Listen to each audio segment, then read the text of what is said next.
dialog yang berada bersama saya, Cassandra. Aurel, saya Hikari, Dan saya Karina. Kami akan mempresentasikan film review yang berjudul Bumi Manusia. Selamat menyaksikan. Film ini berdasarkan novel berjudul Bumi Manusia karya Pramoedya Anantatur. Film Bumi Manusia yang diproduksi oleh perusahaan Falcon Pictures ini berdurasi 181 menit dan dirilis pada tanggal 9 Agustus 2019. Film ini disutradarai oleh Hanung Bramantyo dan produsernya adalah Frederica. Penulisnya adalah Hanung Bramantyo sendiri bersama dengan Salman Aristo.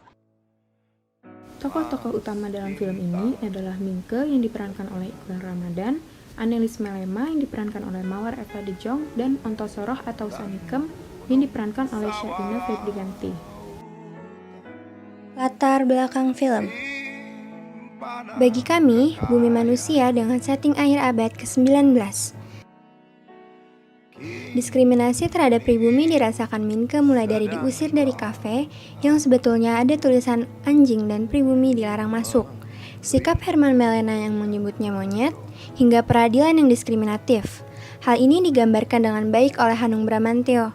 Dari setting sejarah, Hanung berhasil menggambarkan situasi masa itu dan juga sekaligus mengadaptasi novel karya Pramoedya Anantatur ini dengan baik dengan bahasa visual.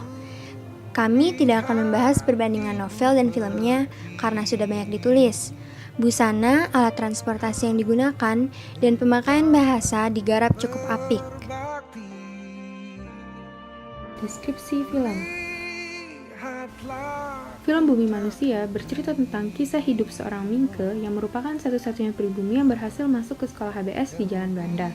Kisah cintanya dengan Annelies dan kekaguman Mingke akan sosok Nyai atau ibunya Annelies menjadi kisah utama dalam cerita film ini.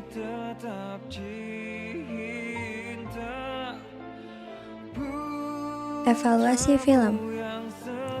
Mengenyampingkan berbagai reduksi dari novel, sebenarnya tidak ada yang cacat dari film ini, hanya memang ada yang kurang. Pemilihan pemain utama yakni Iqbal Ramadan seperti buah si Malaka bagi Hanung dan Falcon. Iqbal tampaknya memang belum terlalu dewasa untuk memerankan karakter ini. Namun dari segi komersil, nama Iqbal diperlukan untuk menarik penonton milenial. Di samping itu, emosi yang disuguhkan dalam film ini juga terlihat kurang maksimal. Salah satu penyelamat dalam film ini adalah akting dari pemain seniornya, yakni Syaina Febrianti yang berperan sebagai Nyai Ontosoroh. Namun, satu yang perlu dirayakan melalui film ini, Hanung Bramantyo berhasil menyelipkan pesan menohok mengenai kesenjangan pribumi dan bangsa barat. Sehingga ceritanya tidak lagi banyak berfokus penuh pada romansa layaknya film-film terdahulunya. Meski memiliki kekurangan, film Bumi Manusia patut dirayakan sebagai sebuah mahakarya besar di dunia perfilman. Hal menarik ini apa? Film Bumi Manusia ini berdurasi 180 menit atau 3 jam dan 60% aktor di film ini adalah orang Belanda.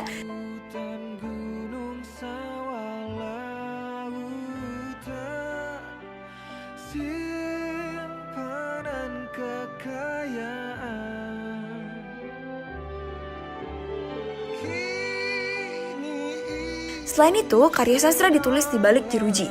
Film Bumi Manusia merupakan karya sastra yang ditulis oleh Pramoedya Anantatur dari balik jeruji besi di Pulau Buru bersama ribuan tahanan karena dicap sebagai komunis.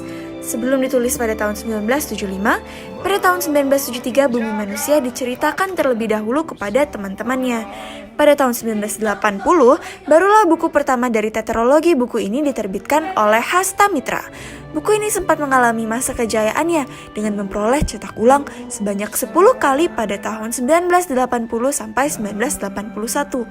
Hingga pada akhir Mei 1981, buku ini dilarang diedarkan oleh Kejaksaan Agung. Kemudian, pada tahun 2005, buku ini diterbitkan kembali ke dalam 33 bahasa. Dan di tahun yang sama kembali diterbitkan di Indonesia oleh Lentera di Pantara. Pesan dan amanat. Seorang terpelajar harus sudah berbuat adil sejak dalam pikiran, apalagi dalam perbuatan. Begitu kutipan Jean Marais, sahabat Mingke dalam film Bumi Manusia, yang patutnya dijadikan tolak ukur menilai karya ini. Berbahagialah mereka yang makan hasil keringatnya sendiri. Menurut kami, film ini memiliki pesan tentang semangat bagaimana menjadi Indonesia, yakni bagaimana menjadi Indonesia yang modern dan sejajar dengan bangsa-bangsa lainnya di dunia. Lihat ibu Pertiwi.